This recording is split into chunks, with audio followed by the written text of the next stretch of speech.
کہ جو دائی ہوتے ہیں، دعوت دینے والے ہوتے ہیں، اور پھر یہ کہ ہر مسلمان ایک طریقے سے دائی ہے، وہ دین کا پیغام لوگوں تک پہنچانے والا ہے۔ نگاہ بلند سخن دل نواز جاں پرسوز، یہی ہے رخت سفر میر کارواں کے لیے۔ اور دوسری بات یہ ہے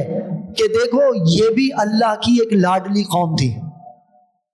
اس کی اگلی آیات میں یہ رکوع اب ختم ہوگا، ٹھیک ہے، آیت نمبر 46 پر یہ رکوع جب ختم ہو جائے گا تو اس کے بعد اگلا رکوع شروع ہوگا، تو اس میں کہا یا بنی اسرائیل اذکروا نعمتی التی انعمت علیکم وانی فضلتکم علی العالمین، کہ ہم نے تمام عالمین پر تمہیں فضیلت عطا فرمائی۔ اس بات کا دھیان رکھنا چاہیے، اسی لیے یہ باتیں آپ غور کریں قرآن مجید، اس لیے یہ باتیں ہمیں بتا رہا ہے کہ اے مسلمانوں، اے میرے حبیب صلی اللہ تعالیٰ علیہ وسلم کے امتیوں، ذرا ان بزرگوں کی سیرتوں کو پڑھو، انہوں نے کس طرح عبادت کی اللہ سبحانہ و تعالیٰ کے حضور غوث الاعظم کو پڑھیں، قادری لوگ، خواجہ معین الدین چشتی اجمیری رحمت اللہ تعالیٰ علیہ کی سیرت کو پڑھیں چشتی لوگ، حضرت بہاؤالدین نقشبند کی سیرت کو پڑھیں نقشبندی حضرات، سہروردی حضرات، حضرت شیخ شہاب الدین عمر سہروردی رحمت اللہ تعالیٰ علیہ کی سیرت کو پڑھیں۔ والعاقبۃ للمتقین والصلاة والسلام علی اشرف الانبیاء وسید المرسلین وعلى آلہ الطیبین واصحابہ الکرام اجمعین،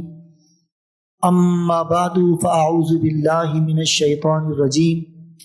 بسم اللہ الرحمن الرحیم، یا بنی اسرائیل اذکروا نعمتی التی انعمت علیکم واوفوا بعہدی اوف بعہدکم وایای فارہبون، وآمنوا بما انزلت مصدقا لما معکم ولا تکونوا اول کافر بہ ولا تشتروا بآیاتی ثمنا قلیلا وایای فاتقون، ولا تلبسوا الحق بالباطل وتكتموا الحق وانتم تعلمون، واقیموا الصلاة وآتوا الزکاة وارکعوا مع الراکعین، اتأمرون الناس بالبر وتنسون انفسکم وانتم تتلون الکتاب افلا تعقلون، واستعینوا بالصبر والصلاة وإنها لكبيرة إلا على الخاشعين الذين يظنون أنهم ملاقو ربهم وأنهم إليه راجعون، صدق الله خالقنا العظيم وصدق رسوله النبي الكريم الأمين، ونحن على ذلك لمن الشاهدين والشاكرين والحمد لله رب العالمين۔ قال الله عز وجل في شان حبيبه الكريم رؤوف الرحيم، ان اللہ وملائکتہ یصلون علی النبی یا ایہا الذین آمنوا صلوا علیہ وسلموا تسلیما،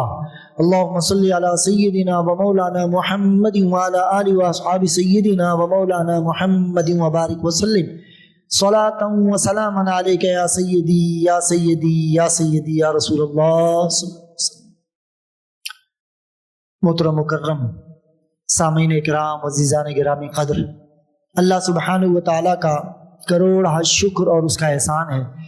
کہ وہ ذات پاک نے ہم سب کو نبی اکرم نور مجسم صلی اللہ تعالی علیہ وسلم کی امت میں پیدا فرمایا، اور اپنے حبیب کریم صلی اللہ تعالی علیہ وسلم کے صدقہ پاک سے قرآن مجید جیسی یہ عظیم کتاب ہمیں عطا فرمائی۔ احباب محترم، گزشتہ جمعۃ المبارک کو اسی آیت نمبر 40 کے ضمن میں ہم نے یہ عرض کیا تھا کہ آیت نمبر 40 سے لے کر 46 تک، یعنی ان 7 آیتوں میں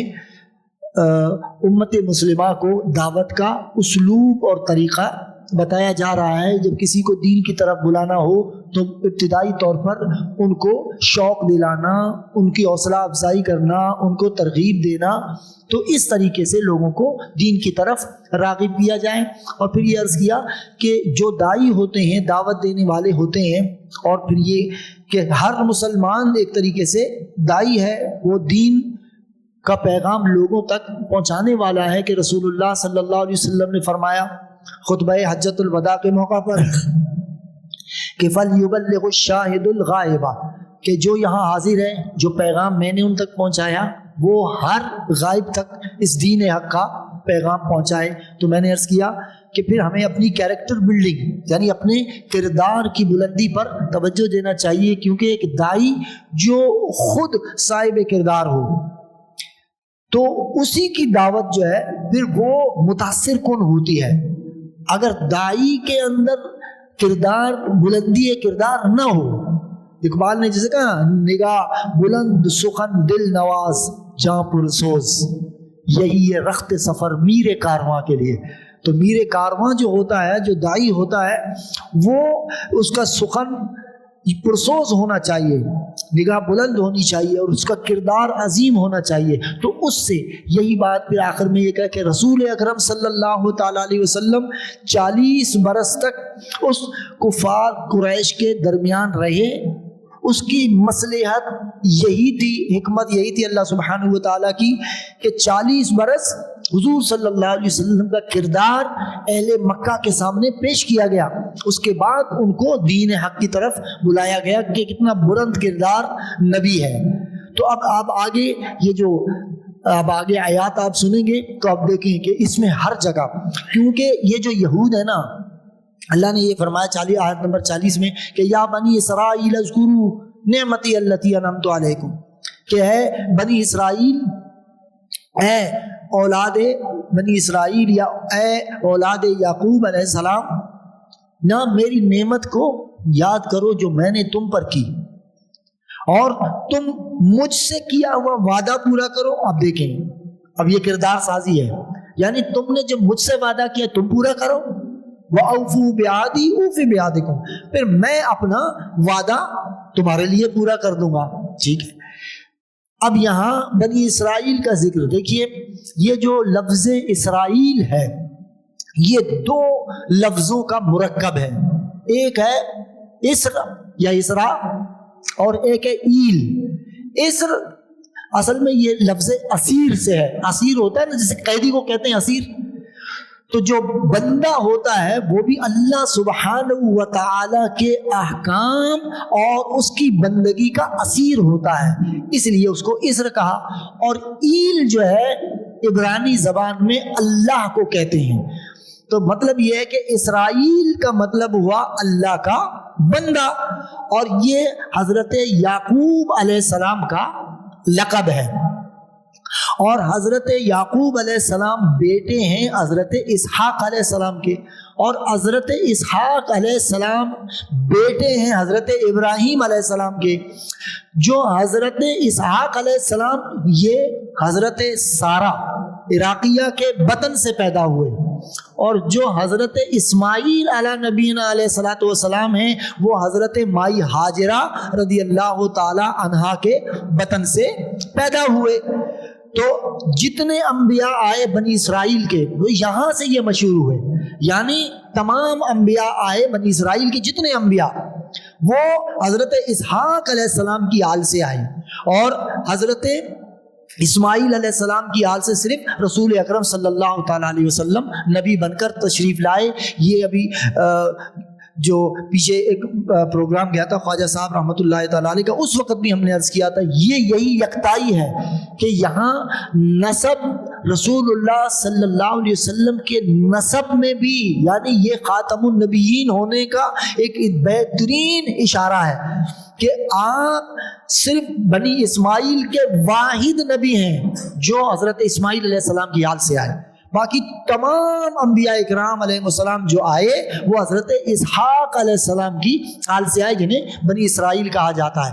تو اب یہاں پر کہا کہ اے بنی اسرائیل یعنی اے اولاد یعقوب علیہ السلام، میری اس نعمت کو یاد کرو جو میں نے تم پر کی تھی. تو تم اپنا وعدہ مجھ سے پورا کرو اور میں تمہارا اپنا وعدہ تم سے میں پورا کرتا ہوں. وَإِيَّايَ فَارْهَبُونَ، اور تم صرف مجھ سے ڈرو. اب قرآن مجید فرقان حمید جو ہے یہ تو رسول اللہ صلی اللہ علیہ وسلم پر نازل ہونے والی آخری کتاب ہے. تو یہاں بنی اسرائیل کا ذکر، اور صرف یہاں نہیں، قرآن مجید میں جہاں بجا بنی اسرائیل کا ذکر آتا ہے. اصل میں اس کی وجہ یہ ہے، اس کی حکمت یہ تھی کہ میں نے جیسے ابھی عرض کیا کہ جتنے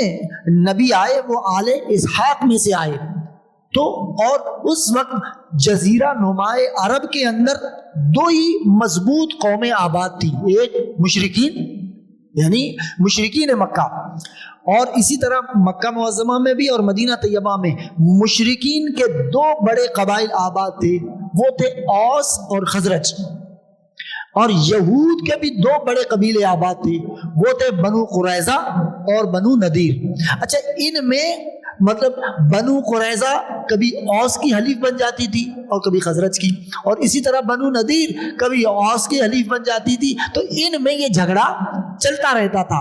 آگے آ کر میں اس کا ذکر کریں گے، آگے آیات آئیں گی، جب 10واں رکوع شروع ہوگا نا جس میں یہ کہا وَأَوْفُوا بِعَهْدِي أُوفِ بِعَهْدِكُمْ، اب وہ وعدے کیا تھے اس کا ذکر 10ویں رکوع میں موجود ہے اسی سورہ البقرہ کی۔ تو اس کی حکمت یہ تھی کہ چونکہ یہود ایک بااثر لوگ تھے اور صاحب کتاب تھے اور ہزاروں انبیاء بنی اسرائیل سے آئے، تو اس لیے یہ لوگ بہت پڑھے لکھے اور سمجھدار لوگ تھے، چونکہ تورات انہی کے درمیان نازل ہوئی تھی، یہ تورات ابھی بھی ان کے درمیان موجود تھی، تو بلکہ عرب کے بعض قبائل نے قبولیت اسلام کی شرط ہی یہی رکھی، یہ شرط رکھی کہ اگر یہود جو ہے وہ اسلام قبول کر لیں گے تو پھر ہم بھی قبول کر لیں گے،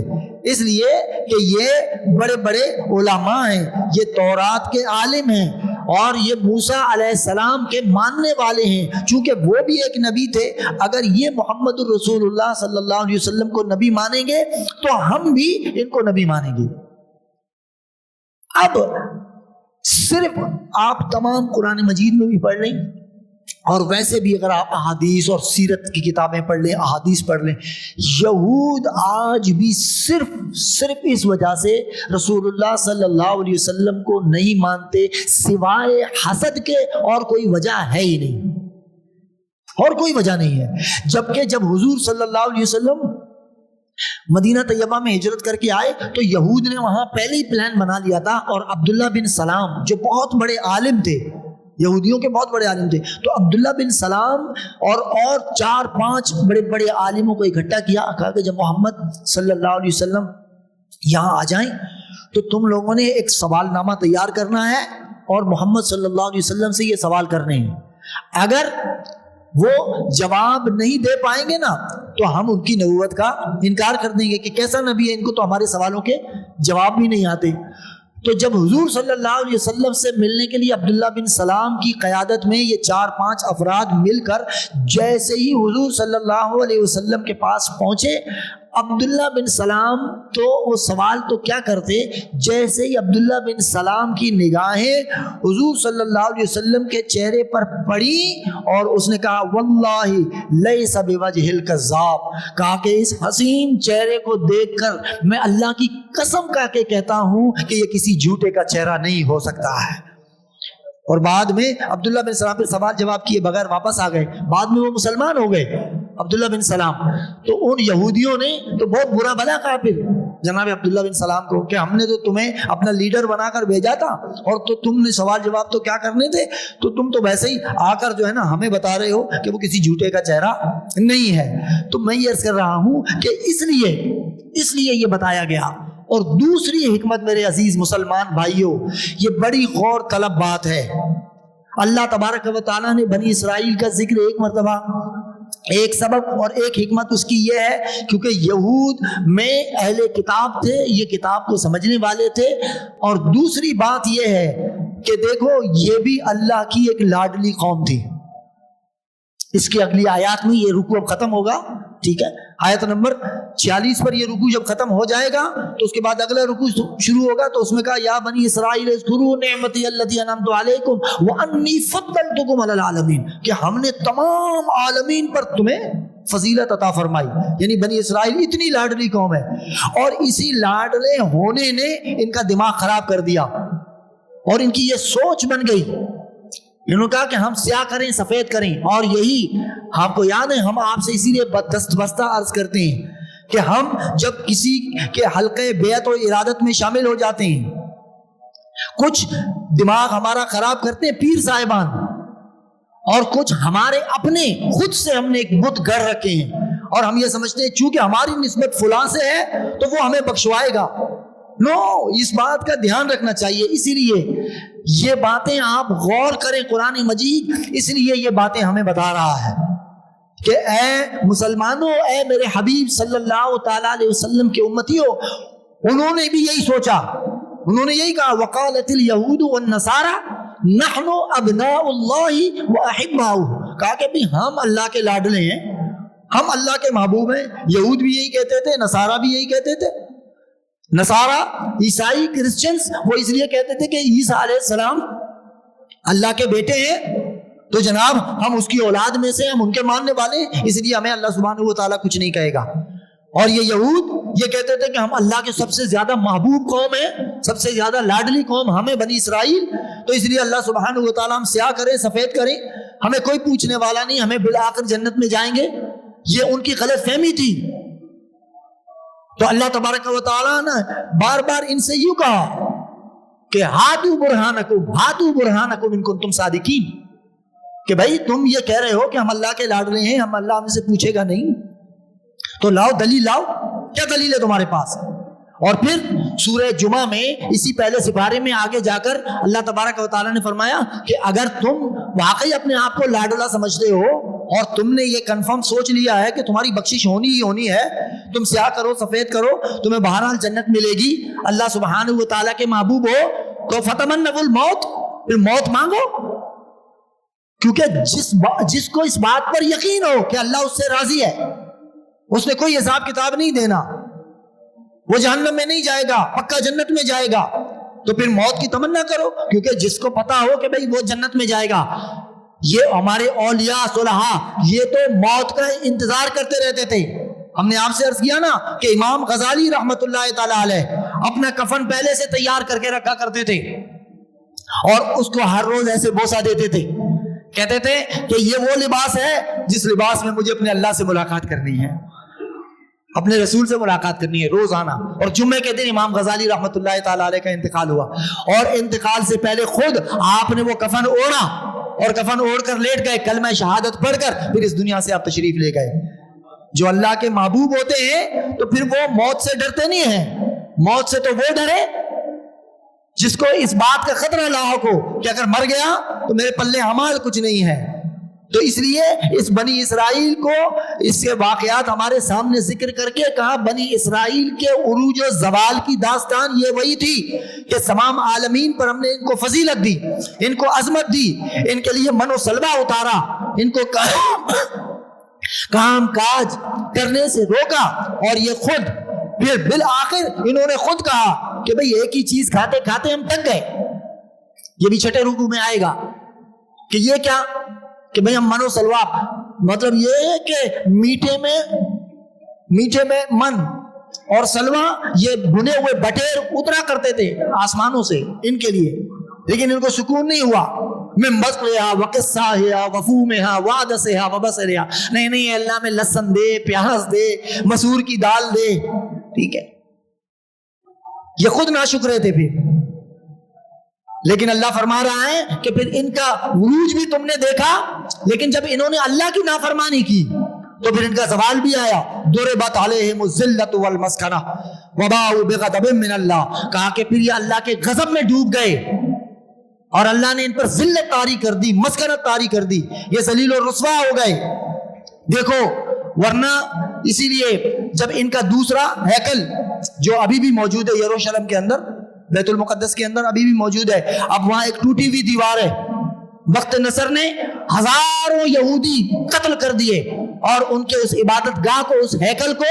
دوسرا ہیکل ہے سلیمانی، ایک تو پہلا ہیکل سلیمانی تھا، بعد میں دوسرا بنایا انہوں نے اپنا عبادت خانہ اسی بیت المقدس یروشلم کے اندر، اس کو وقت نصر نے تاراج کر دیا.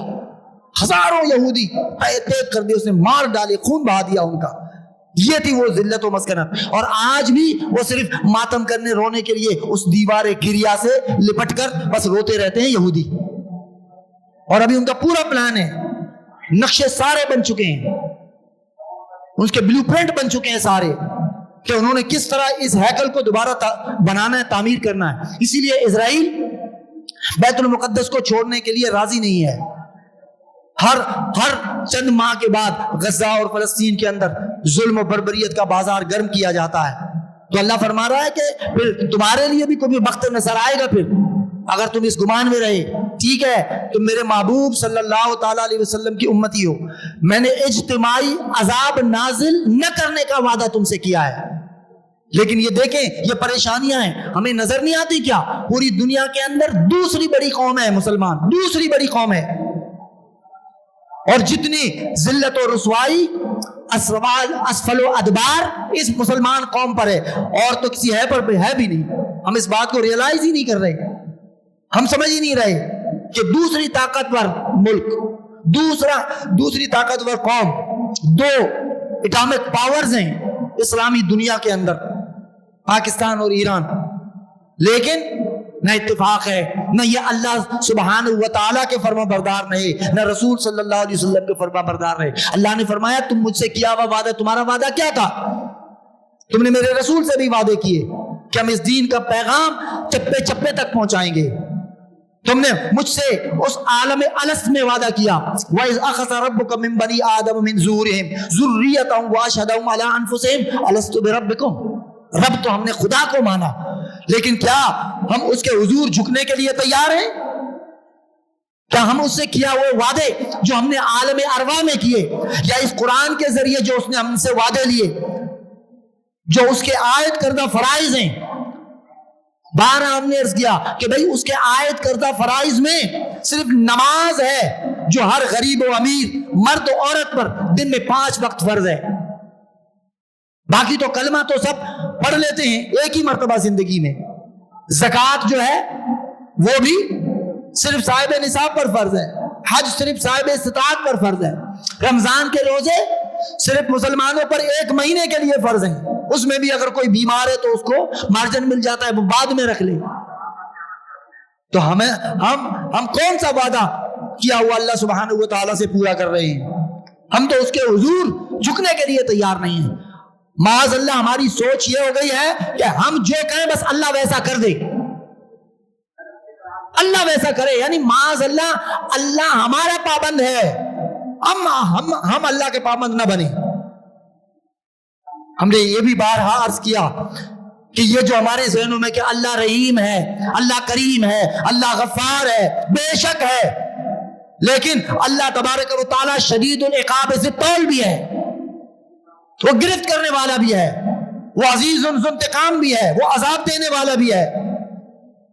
یہ جو بعض حضرات نے گھوم کے لوگوں کو سنا کر یہ بتایا کہ جی ہم حضور صلی اللہ علیہ وسلم کے امتی ہیں، بس آپ ہاتھ لہرا دو، ہاتھ اٹھا دو، گھوم لو اور تمہاری بخشش ہو جائے گی۔ تو جن کا نام لے کر تم جھوم رہے ہو ان کی سیرت کو پڑھو۔ رسول اللہ صلی اللہ علیہ وسلم کے قدمین شریفین متورم ہو جایا کرتے تھے، قدم مبارک سوج جایا کرتے تھے، اتنی عبادت کرتے تھے حضور علیہ الصلوۃ والسلام۔ اور یہ اولیاء صوفیاء جن کی نسبت سے ہم قادری، چشتی، نقشبندی، سہروردی، شاذلی، اویسی، صابری بنے پھرتے ہیں، ذرا ان بزرگوں کی سیرتوں کو پڑھو، انہوں نے کس طرح عبادت کی اللہ سبحانہ و تعالیٰ کے حضور غوث العظم کو پڑھیں قادری لوگ، خواجہ معین الدین چشتی اجمیری رحمت اللہ تعالیٰ علیہ کی سیرت کو پڑھیں چشتی لوگ، حضرت بہاؤالدین نقشبند کی سیرت کو پڑھیں نقشبندی حضرات، سہروردی حضرات حضرت شیخ شہاب الدین عمر سہروردی رحمت اللہ تعالیٰ علیہ کی سیرت کو پڑھیں۔ آپ عوارف المعارف پڑھیں، یہ چشتی سلسلے کے بزرگ حضور بابا فرید گنج شکر رحمت اللہ تعالیٰ علیہ درس دیا کرتے تھے، عوارف المعارف کا درس دیا کرتے تھے، اتنی بہترین کتاب ہے۔ ہم کہاں ہیں؟ معاذ اللہ ہم نے یہ سمجھا ہوا ہے کہ جی اللہ سبحانہ و تعالیٰ بس اپنا وعدہ پورا کرے۔ اللہ فرما رہا ہے وَأَوْفُوا بِعَهْدِي، تم نے بھی میرے ساتھ ایک وعدہ کیا تھا کہ اے اللہ تو ہمارا رب ہے، بلا وہ عالم الست، اس دنیا میں آ کر تم نے مجھ سے صرف نگاہ کر دیا، تم اپنے آپ کو بے نیاز سمجھنے لگے، بے نیاز ذات تو میری ہے، اللہ الصمد، میں بے نیاز ہوں بھائی، تم سب نیاز مند ہو، تم سب محتاج ہو میرے۔ کون ہے ایسا بندہ جو اللہ کا محتاج نہیں؟ وہ جو اپنے آپ کو رسول کا محتاج نہیں کہتے لیکن وہ بھی اللہ کا محتاج تو خود کو کہتے ہیں نا، حالانکہ ان کا یہ تصور بالکل غلط ہے۔ کہ وہ رسول کے محتاج نہیں، وہ تو ٹکے ٹکے کے لوگوں کے محتاج ہیں، رسول کے کیسے محتاج نہیں ہے؟ 4 پیسوں کی ضرورت ہو تو زبان اور ہاتھ پھیلائے لوگوں کے سامنے للے چپو کر رہے ہوتے ہیں کہ بھئی ہماری مدد کر دو، رسول کے مدد کے لیے تو پتہ نہیں کون کون سے فتوے آ جاتے ہیں۔ خدا کا خوف کریں۔ تو ہم نے تو اللہ سبحانہ و تعالیٰ سے وعدہ کیا ہے کہ اللہ تو ہمارا رب ہے، اور ہم نے یہاں آ کر سارے وعدے جو بھی کیے تھے، اسی لیے اللہ نے فرمایا فذکر انما انت مذکر، اے حبیب ان میرے نادان بندوں کو بار بار مجھ سے کیا ہوا وعدہ ان کو یاد دلایا کر، یہ بھول جانے والے لوگ ہیں۔ حضور علیہ الصلوۃ والسلام اپنی ظاہری حیات میں ہمیشہ یہ پیغام دیتے رہے۔ ہم نے بار آپ سے عرض کیا ہے کہ رسول اکرم صلی اللہ علیہ وسلم اس امت کے لیے اپنی ظاہری حیات میں روتے رہے۔ تو میں عرض کرتا ہوں کہ بھئی اب حضور صلی اللہ علیہ وسلم اپنے روضہ اطہر میں آرام فرمائے ہیں، او بھائی اب تو حضور صلی اللہ علیہ وسلم کو آرام کرنے دو، کیونکہ یہ تو صحیح حدیث ہے نا، حضور صلی اللہ علیہ وسلم نے فرمایا کہ تمہارے اعمال ہر روز مجھ پر پیش کیے جاتے ہیں، اگر تمہارے اعمال اچھے ہوتے ہیں میں خوش ہوتا ہوں، اور اگر تمہارے برے اعمال ہوتے ہیں تو میں تمہاری بخشش و مغفرت کے لیے اللہ سے دعا کرتا ہوں۔ اور حضور کی دعاؤں کا طریقہ تو حضور رو رو کے ہمیشہ دعا کرتے تھے۔ ایک روایت میں آیا کہ رسول اکرم صلی اللہ علیہ وسلم 3 دن تک غار سجدہ میں بغیر کچھ کھائے پیے مسلسل رب اغفر لی امتی، رب اب لی امتی دعا کرتے رہے۔ صحابہ گئے، عرض کی یا رسول اللہ بس کرتے ہیں، حضور اٹھے نہیں۔ تو لوگوں نے بڑی مشکل سے سیدہ کائنات کو کہا کہ آپ کی بات حضور نہیں ٹالیں گے، آپ ہی چلیں۔ پردے کا اہتمام کر کے سیدہ کائنات سلام اللہ علیہا حضور قدم پر ہاتھ رکھ کر کہا بابا اب آپ اٹھ جائیں، اللہ آپ کو مایوس نہیں کرے گا، اللہ آپ کی دعا مستجاب کرے گا، قبول کرے گا۔ حضور صلی اللہ علیہ وسلم نے سر اٹھا کر کہا بیٹی فاطمہ تو بھی جھک جا، جب تک اللہ ہمیں کہہ نہ دے تو نے بھی سر نہیں اٹھانا، مجھے اپنی امت کی خیر چاہیے۔ تو کچھ رسپانسبلٹی ہم امتیوں کی بھی تو ہے نا، کہ ہم بھی تو سوچیں کہ حضور صلی اللہ علیہ وسلم اب تو وہ آرام فرمائے اپنے روزہ اطہر کے اندر، تو اب تو آرام کرنے دیں، تو ہمارے برے اعمال حضور کے پاس جاتے ہوں گے تو حضور پھر روتے ہی ہوں گے نا۔ تو کیا اس دنیا سے پردہ فرما لینے کے بعد بھی ہم حضور کو رلاتے ہی رہیں گے کیا؟ تو پھر کل کس منہ سے حضور سے شفاعت کا تقاضا کریں گے؟ حضور کو تو ہم رلا رہے ہیں۔ تو اسی لیے اللہ سبحانہ و تعالیٰ نے فرمایا کہ حبیب ان کو بار بار حضور تو یاد دلاتے رہے۔ اب اپنے اس امت کے علماء کے ذریعے یہ میسج اور یہ پیغام آپ تک پہنچتا رہتا ہے کہ لوگوں اللہ کی طرف آ جاؤ۔ مؤذن ہر روز 5 ٹائم آپ کو صدا دیتا ہے، حی علی الصلاۃ، حی علی الصلاۃ، آؤ بھائی آ جاؤ نماز کی طرف، آؤ نماز کی طرف۔ کون ہے؟ کتنے ہیں جو آتے ہیں؟ حی علی الفلاح، جب نماز کی طرف آئے تو آؤ کامیابی کی طرف۔ کامیابی تو اللہ کی اطاعت میں ہے، اللہ کی فرما برداری میں ہے، اس کی اوبیڈینس میں ہے۔ تو آؤ اللہ کی طرف، آؤ کامیابی کی طرف، آؤ نماز کی طرف۔ پھر کہتے ہیں اللہ اکبر، بھائی اللہ تو سب سے بڑا ہے، لیکن ہم زبان سے مؤذن نے تو کہا اللہ سب سے بڑا ہے، ہم نے سن لیا، لیکن ترجیح تو کسی اور کو دی، تو ہم نے اللہ کو بڑا کہاں جانا، بڑا کہاں سمجھا۔ تو اسی لیے اللہ نے فرمایا وَأَوْفُوا بِعَهْدِي أُوفِ بِعَهْدِكُمْ، تم اپنا مجھ سے کیا ہوا وعدہ پورا کرو، مجھے تم نے رب مانا تو میری فرما برداری کرو، میری بات مانو، تو اوفِ بِعَهْدِكُمْ، میں نے تم سے جنت کا وعدہ کیا ہے، اپنی رضا کا وعدہ کیا ہے، تو میں اپنا وعدہ تم سے پورا کروں گا۔ وَإِيَّايَ فَارْهَبُونَ، اور کہا کہ ڈرو صرف مجھ سے۔ اصل میں یہ کیوں کہا؟ یہ اس لیے کہا یہ جو یہودیوں کے جو علماء تھے، یہ رسول اللہ صلی اللہ علیہ وسلم کی عظمت و شان جانتے بوجھتے چھپاتے تھے، بتاتے نہیں تھے، اور اس کی وجہ یہ تھی کہ بھائی جو ہمارے ماننے والے ہیں، جو ہمارے مریدین ہیں، معتقدین ہیں، محبین ہیں، اگر ہم ان کو محمد صلی اللہ علیہ وسلم کی عظمت و شان بتائیں گے تو یہ ہمیں چھوڑ کے اس کی طرف چلے جائیں گے، تو ہمارے نذرانے کہاں جائیں گے؟